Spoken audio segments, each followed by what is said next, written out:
Baik, baik rekan-rekan mahasiswa, kita lanjutkan lagi tutorial kita ya di seri tutorial untuk mata kuliah MPPHP ya.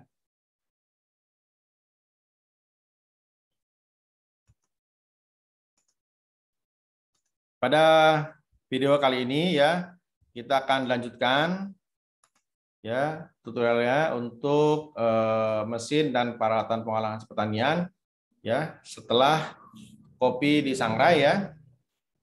Perhatikan, setelah kopi disangrai maka kita perlu ya untuk menilai ya kualitas hasil dari roasting kita ya. Nah, salah satunya melibatkan alat yang namanya colorimeter atau pengukur warna ya.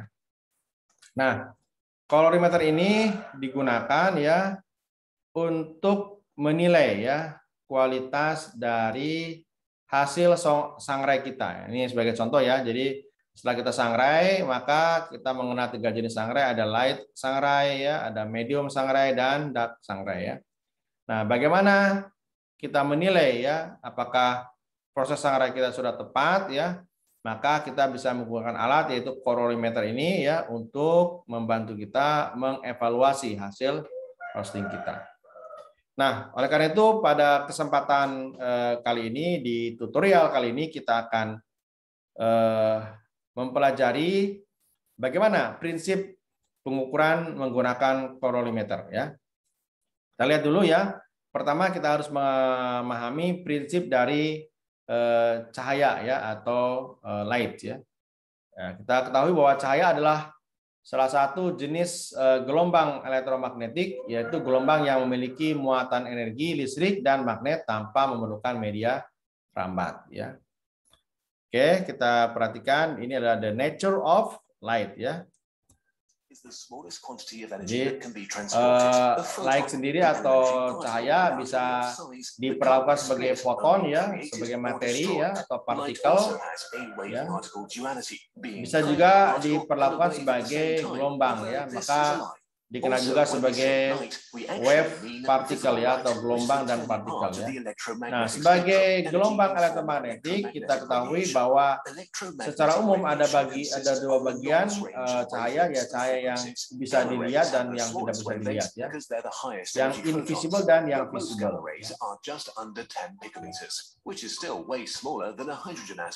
Nah, kita lihat untuk yang visible light yang bisa diindra oleh kita itu adalah gelombang elektromagnetik ya dalam jangkauan frekuensi sekitar 4,3 kali 10 pangkat 14 hingga 7,5 kali 10 pangkat 14 Hz ya. Ini setara dengan panjang gelombang dari 400 nanometer sampai 700 nanometer. Itulah gelombang elektromagnetik yang bisa diindra atau visible ya atau cahaya tampak yang bisa diindra oleh mata kita ya.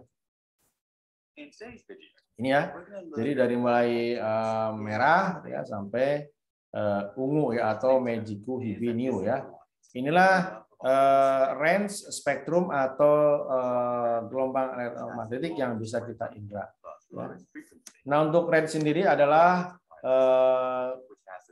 memiliki panjang gelombang yang paling panjang ya dibandingkan dengan violet misalnya, tetapi pada saat bersamaan memiliki frekuensi yang paling rendah dibandingkan dengan violet. Nah, frekuensi paling rendah berarti energinya paling rendah dibandingkan dengan yang ini ya. Jadi yang violet ini energinya lebih besar dibandingkan dengan yang red. Ya seperti ini ya. Nah, berikutnya apa pentingnya mengukur warna dari pangan atau warna sayuran buah-buahan ya? Nah, kita lihat bahwa warna ya, warna sendiri ya untuk pangan itu ternyata adalah salah satu parameter yang berhubungan atau berkorelasi ya secara tidak langsung ya, indirect ya dengan kualitas pangan. Memang tidak semua, tapi sebagian ya pangan itu ya memiliki fitur warna yang itu ternyata berkorelasi dengan kualitasnya. Misalnya berkorelasi dengan kesegaran atau freshness, berkorelasi dengan kemasakan atau ripeness ya, over ripeness atau under ripeness. Seperti halnya buah kopi ya. Buah kopi yang overripe itu cenderung berwarna exocapnya berwarna hitam ya. Sedangkan yang underripe itu berwarna hijau. Nah, yang full ripen itu berwarna merah.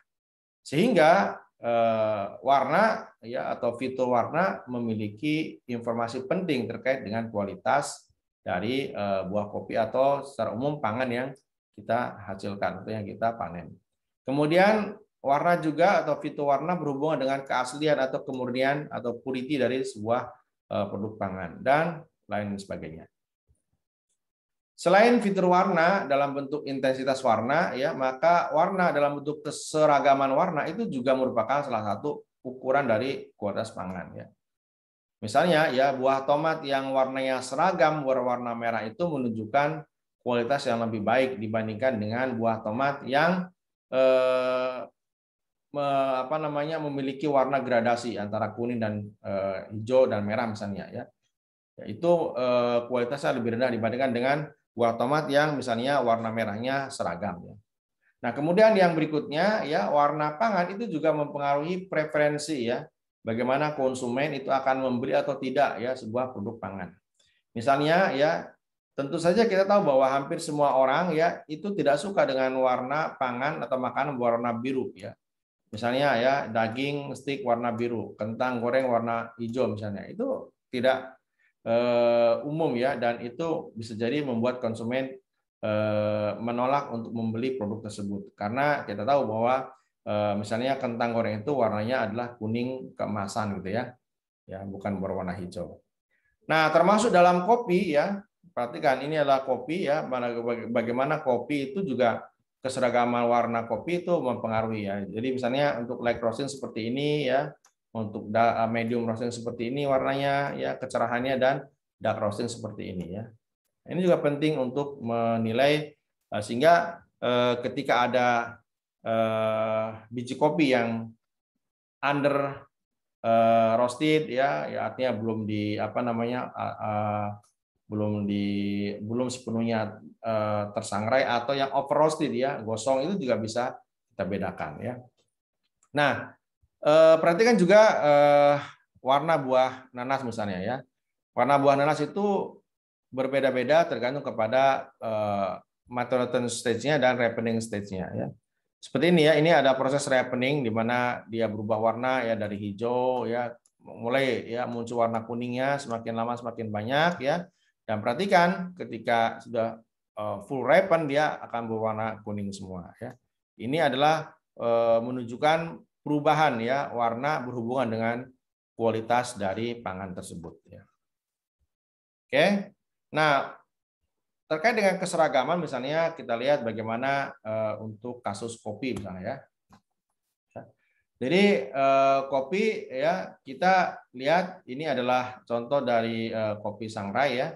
Ini adalah kopi sebelum disangrai. Nah, sebelum disangrai kita juga bisa ya mensortasi berdasarkan warna ya, dan kita hanya menerima seperti ini ya, biji kopi yang memiliki warna yang seragam, sehingga warna-warna yang seperti ini ya, ada warna agak hitam dan seterusnya, ini adalah defect ya, seperti di pertemuan awal ya ketika kita membahas sortasi biji kopi, beberapa biji kopi itu adalah defect ya, seperti biji kopi hitam ya, biji kopi asam dan seterusnya, itu warnanya berbeda ya, dan ini bisa kita reject ya, bisa kita sortasi dengan menggunakan analisis warna ya, dan sehingga ini yang akan masuk ke dalam proses sangrai. Nah setelah disangrai ini bisa jadi ada nanti yang tersangrai penuh, ada yang belum tersangrai sepenuhnya, ada juga yang over sangrai ya, artinya sampai gosong ya, dan ini juga bisa seperti ini hasilnya. Nah ini kita bisa pisahkan yang kita terima, yang ini yang seragam warnanya. Nah ini ya, yang under roasted, yang over roasted itu akan dipisahkan. Sehingga kita bisa menggunakan analisis warna untuk melakukan sortasi ya kualitas ya buah kopi ya atau biji kopi berdasarkan keseragaman warnanya ya. Nah perhatikan bahwa secara komersial ya ini adalah salah satu contoh dari mesin analisis warna ya untuk biji untuk beras ya. Ini yang disebut sebagai Prima Oryza series ya. Ini adalah intelligent trichromatic ya, CCD rice color sorter. Jadi dia mensortasi rice atau beras berdasarkan warna ya menggunakan kamera CCD ya. Baik, itu ya saya kira. Nah, untuk teori warnanya sedikit saya sampaikan ya. Ini adalah teori warna dari warna RGB ya, karena warna RGB adalah warna yang paling baik kita gunakan ya, termasuk di dalam alat kolorimeter yang kita punya itu menggunakan prinsip RGB ya. Bagaimana prinsip atau teori warna RGB? Perhatikan video berikut ya. Jadi RGB adalah warna yang terdiri ada 3 channel ya, ada red, ada green, ada blue ya, ada 3 channel dengan kisaran warna keabuan apa gray scale ya seperti ini ya. Grayscale-nya ya. Jadi kalau 0 itu black ya, kalau semuanya 255 maka dia warna putih ya. Nah, yang lainnya ada di sini ya, grayscale ya. Oke, saya kira itu. Nah, alat ukur yang kita punya untuk warna ada 2 ya. Bisa menggunakan colorimeter seperti ini ya. Ini sangat mudah digunakan, portable ya. Dan untuk yang tipe benchtop kita juga bisa menggunakan ini ya, yaitu spektrometer ya, yaitu UV visible spektrometer ya. Nah, untuk colorimeter ya memang banyak alatnya. Alat yang kita punya ini ya, model TES 135 ya, yaitu alatnya seperti ini ya, penampakannya seperti ini. Dia bisa mengukur RGB, LAB ya, dan di mana di colorimeter ini bekerja berdasarkan pengukuran warna yang menggunakan 3 channel atau tristimulus ya, yaitu ada filter warna merah, filter warna hijau, dan filter warna biru ya, atau RGB.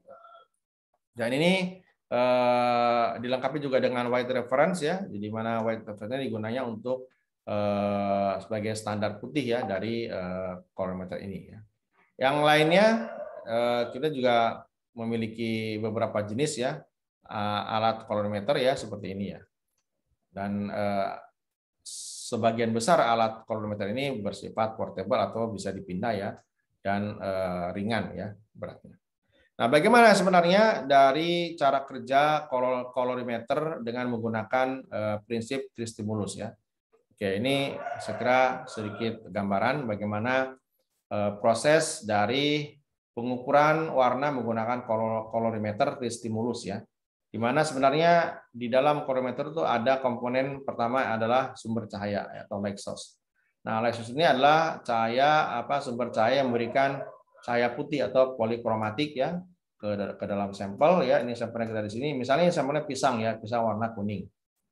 Nah, maka ketika kita berikan cahaya putih, maka hampir sebagian besar ya cahaya itu akan diserap. Nah, hanya cahaya warna kuning saja yang akan dipantulkan ya, yang akan dipantulkan. Nah, cahaya kuning yang dipantulkan ini kemudian akan masuk ke dalam akan diserap oleh detektor ya. Ini fotodetektor atau detektor berdasarkan warna ya, yaitu ada 3 channel, itu 3 channel yang terdiri atas X, Y, Z ya. X, Y, Z, ini Z maksudnya ya. X, Y, Z yaitu X untuk channel merah, Y yaitu channel hijau, dan Z-nya untuk channel biru. Nah, ketika warna kuning maka akan muncul nilai ya, nilai grayscale dari warna kuning, yaitu untuk merah, hijau, dan birunya akan nampak di sini komponen nilainya ya. Dan nilai akan didisplay di colorimeter ya. Nah, kita akan lihat ilustrasi pengukuran warna dengan menggunakan RGB ya. Oke. Jadi teorinya seperti ini ya. Jadi untuk tristimulus ya, atau 3 channel yaitu RGB, maka setiap channel itu memiliki peak ya. Misalnya ini ada peak untuk merah ya, ini adalah peak untuk warna hijau, dan ini adalah peak untuk warna biru. Ya, kita lihat dulu videonya ya. Seperti ini ya. Bagaimana RGB ini dengan 3 warna ini kita bisa mengukur produk pangan. Misalnya ini adalah produk yang kita ukur ya. Maka ketika ada cahaya polikromatik ya, maka sebagian besar akan diserap ya. Dan hanya warna kuning yang akan diteruskan gitu ya. Nah, ini yang kemudian ditangkap oleh 3 channel tadi ya. 3 channel yaitu RGB, di mana kalau warna kuning maka yang dominan adalah warna merah dan hijau saja. Jadi warna birunya 0 ya. Jadi warna kuning dan hijau. Di mana kuning dan warna merah dan hijau, warna merah dan hijau ini sebanding atau 50% untuk warna kuning ya. Karena warna kuning ini adalah bisa kita peroleh dari gabungan antara warna merah dan warna hijau ya. Warna birunya 0 ya. Baik, seperti itu kira-kira ya sebagai ilustrasi pengukuran warna dengan menggunakan RGB ya. In fact, this notion that they're... Baik, saya kira pertemuan kita untuk seri video kali ini sampai di sini. Sampai jumpa di seri video berikutnya ya. Terima kasih atas segala perhatian Anda. Saya akhiri. Alhamdulillahirabbil alamin. Assalamualaikum warahmatullahi wabarakatuh.